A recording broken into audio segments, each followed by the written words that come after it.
দিয়েছি তার রক্ত, রক্তের বন্যায় দিয়েছি তার রক্ত, রক্তের বন্যায়। তো উইং যেগুলা ইউটিউব তার লোকজন তার ছাত্রদল ইত্যাদি বলাইতেছিল দুই সাপের এক বিষ নৌকার দানের শেষ। তাদের চোখে আসলে এই গ্রেপ্তার ভালো লাগলো না।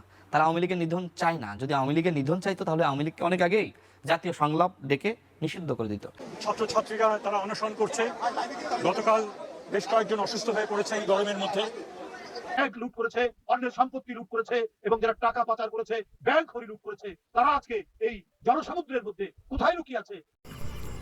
প্রিয় দর্শক, নতুন একটা খবরে আপনাকে স্বাগতম। ইতিমধ্যে আপনারা ভিডিওর কিছু অংশ দেখে বুঝতে পেরেছেন যে আজকের ভিডিওটা কতটুকু গুরুত্বপূর্ণ। না টেনে সম্পূর্ণ ভিডিওটা দেখবেন, না হলে বুঝতে পারবেন না ভিডিওতে মূলত কোন বিষয় নিয়ে আলোচনা করা হয়েছে, মূলত কোন বিষয়টি ইঙ্গিত দেওয়া হয়েছে। চলুন বেশি দেরি না করে দেখে আসি আজকের এই মূল্যবান ভিডিওটা। আমরা আজকে তিনটা বিষয়ে মতামত দিয়ে গেলাম। এগুলির কিছুটা বিস্তারিত সম্পূর্ণ এখনই আমরা বলছি না, এই জন্যে যে এ বিষয়ে চূড়ান্ত সিদ্ধান্ত এখনো হয়নি। আমরা আমাদের মতামত দিয়েছি মাত্র। আমরা 5 বছরের সরকার ব্যবস্থাকেই সমর্থন করেছি এবং প্রধানমন্ত্রী ও রাষ্ট্রপতির ক্ষমতার ভারসাম্য চেয়েছি সংস্কার প্রস্তাবনায়। আর আমরা এখানে উচ্চকক্ষ এবং নিম্নকক্ষের একটা বিষয় দেখেছি।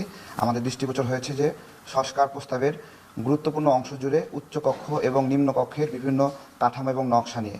তো বিদ্যমান সংসদীয় ব্যবস্থায় প্রস্তাবনাটা কেমন হওয়া উচিত, উচ্চকক্ষ এবং নিম্নকক্ষ বিষয়ক অতিরিক্ত আলোচনার কারণে সেগুলোর বিষয়ে মতামত দেওয়া সম্ভব হয়নি। আমরা এই উচ্চকক্ষ ব্যবস্থাপনায় যে অনির্বাচিতভাবে কিছু প্রতিনিধি নেওয়ার সুযোগ রাখা হয়েছে প্রস্তাবনায়, সেটা বিরোধিতা করেছি। আমরা বলেছি যে প্রত্যেকটা প্রতিনিধিকেই নির্বাচিত হয়ে আসতে হবে। এখানে আরও অনেকগুলো বিষয় রয়েছে, যেমন যেই পিআর পদ্ধতিতে আপনার বলা হয়েছে যে উচ্চকক্ষে 100 জন নেওয়া হবে।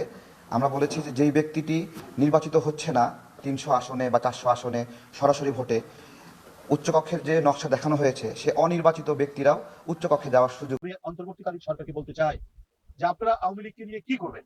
অনেক কথাই বলেন, ওনাদের উপদেষ্টারা অনেক কথা বলেন যে তারা রাজনীতি করবে কি করবে না, সেটা আইন আদালতের ব্যাপার। আপনারা যে অন্তর্বর্তীকালীন সরকার, আপনারা কোন আইনের বলেন? আপনারা সমস্ত গণতন্ত্রকামী মানুষ আপনাদেরকে সমর্থন দিয়েছেন এই জন্য, কিন্তু কনস্টিটিউশনালি তো আপনি নন, মানে আইনগতভাবে তো ভিত্তি নেই। যারা গণতন্ত্রের জন্য লড়াই করেছে তারা প্রত্যেকে আপনাদের সমর্থন করেছে, আপনারা সেটা চালাচ্ছেন। এখন আওয়ামী লীগের ভবিষ্যৎ কি হবে, আওয়ামী লীগ কিভাবে রাজনীতি করবে, সেটা নির্ধারণ করা দায়িত্ব তো আপনাদের। কারণ প্রশাসন আপনাদের হাতে, অন্য সমস্ত স্টেট মেশিনারি আপনাদের হাতে। তাহলে ওদের যে এই সমস্ত নাশকতাকারী এবং ভয়ঙ্কর সন্ত্রাসী আওয়ামী দোসরদের লোকরা যে ঘাপটি বেড়ে আছে বিভিন্ন তৃণমূলে, বিভিন্ন জায়গায় বাসঝাড়ে থেকে শুরু করে সমাজের মধ্যে নানা জায়গায়, ওদের কাছে তো প্রচুর টাকা আছে।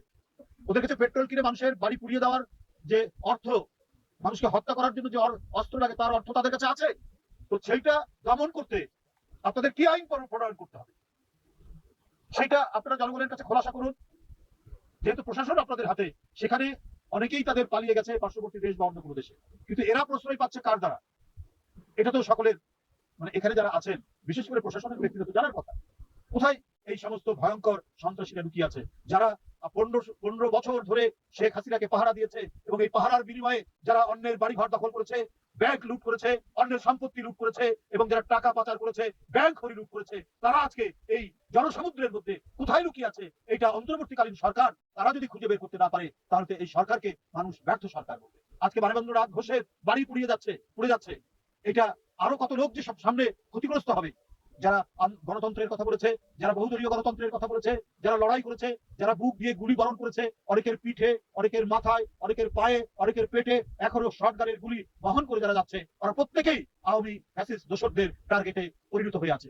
তারা এক এক করে তাদের উপর আক্রমণ করবে। জাতীয় নাগরিক পার্টি এনসিপি সহ জুলাই গণঅভ্যুত্থানের যতগুলো পক্ষ আছে তারা চুপচাপ বসে থাকবে, এই জিনিস আর হতে যাচ্ছে না। অবশ্যই রাজপথ জাতীয় নাগরিক পার্টি দখলে থাকবে। ঢাকা শহরের প্রত্যেকটা অলিগলি জাতীয় নাগরিক পার্টি দখলে থাকবে এবং যারা গণহত্যার বিচারের বিরোধিতা করবে, বাংলাদেশের জনগণ আগামী ইলেকশনে তাদেরকে প্রত্যাখ্যান করবে। আজকে আপনারা নিশ্চয়ই খেয়াল করেছেন, অদ্ভুত এক সংস্কার প্রস্তাব আনা হয়েছে। বলা হয়েছে যদি নির্বাচনে কারচুপি করা হয়, তাহলে যারা নির্বাচনে কারচুপির সাথে জড়িত তাদেরকে নাকি শাস্তি দেওয়া যাবে না। এই মতলবটা বোঝার চেষ্টা করেন। সামনের নির্বাচনে যারা কারচুপি করতে চায় তাদের মাথা থেকে এই কুমুক্তি বাড়ি হয়েছে। এত সুন্দর সুন্দর সংস্কার প্রস্তাব আমরা করলাম, বাংলাদেশের জনগণ করলো, এগুলা সবগুলো তারা বাদ দিয়ে এখন এমন এক প্রস্তাব আছে আসলে তাদের মনে